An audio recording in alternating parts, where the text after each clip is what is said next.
All India किसान कांग्रेस, जय जवान, जय जवान।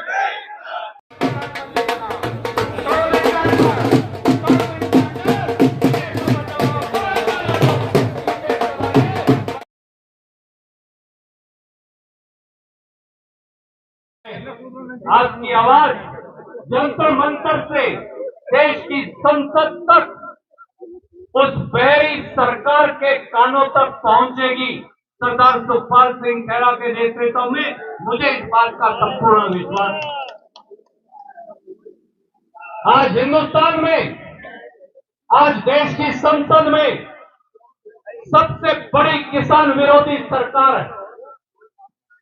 नरेंद्र मोदी के नेतृत्व में चल रही ये सरकार, इसका डीएनए ही, इसकी सोच ही, इसका विचार ही किसान विरोधी है, गरीब और खेत मजदूर विरोधी। ये वही सरकार और वही लोग तो है साथियों, जिनके हाथ उन 700 किसानों की जिन्होंने बलिदान दिया उसके खून से सने हैं, जो साल तक, 1 साल से अधिक तक दिल्ली की सीमा पर पड़े रहे। किस लिए? खुद के लिए नहीं, इस देश के किसान के खिलाफ बनाए गए 3 काले कानूनों को खत्म करने के लिए। परंतु दिल्ली की सरकार ने उनके रास्ते में, हरियाणा की खट्टर सरकार ने उनके रास्ते में रोड़े बिछाए, गड्ढे खुदवाए, टीलें बिछवाई। परंतु ये आपकी ताकत है। वो सारे किसान भाई जो यहाँ बैठे हैं, खेत मजदूर भाई जो बैठे हैं, ये आपकी ताकत है कि दिल्ली की सरकार को किसान की जोड़ी पर आप झुका कर दिखा दिया।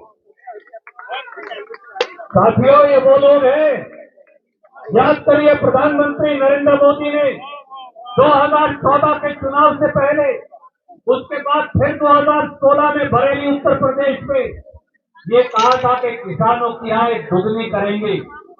किसानों की आय तो दुगनी हुई नहीं, किसान का दर्द जरूर 100 गुना बढ़ गया। जिस दिन सत्ता संभाली, जब तक सत्ता नहीं मिली थी, जब तक कुर्सी नहीं मिली थी, कहते थे किसान को लागत पर 50% मुनाफा देंगे। परंतु जब सत्ता संभाली तो 2015 में सुप्रीम कोर्ट ने शपथ पत्र दिया और कहा किसान को लागत पर 50% पैसा नहीं मिल सकता, उससे बाजार भाव खराब हो जाएगा। मोदी जी, अगर इस देश के 100 सबसे बड़े अमीरों को, इस देश के 5 आपके मित्र उद्योगपतियों को 10 लाख करोड़ की बैंक माफी देने से बाजार भाव और अर्थव्यवस्था खराब नहीं हो सकती, तो किसान को उसकी मेहनत की कीमत देने से बाजार भाव और अर्थव्यवस्था कैसे खराब हो सकती? ये वही भारतीय जनता पार्टी की सरकार है जिसने सत्ता में आते ही ये कहा, किसान को कोई प्रांतीय सरकार भी चाहे तो बोनस नहीं दे सकती।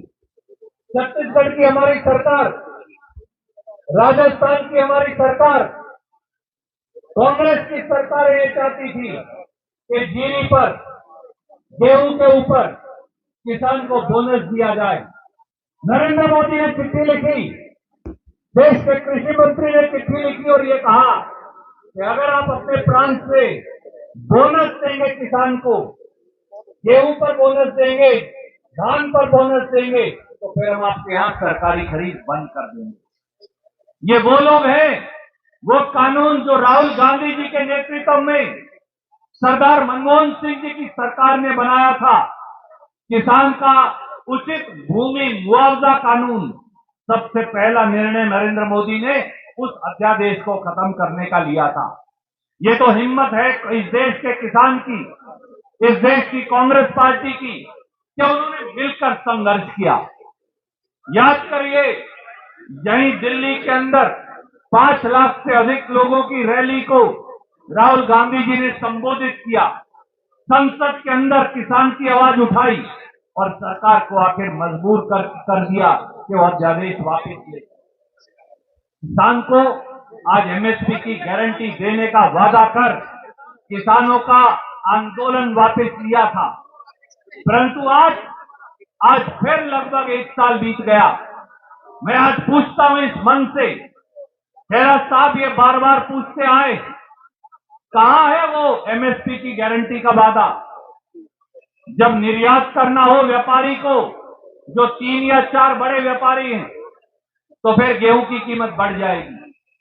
परंतु जिस दिन घोड़ा भाड़ा जमींदार और किसान अपनी जिन्स लेकर मंडी में जाएगा, तो उसको तो एमएसपी भी मिलना मुश्किल है।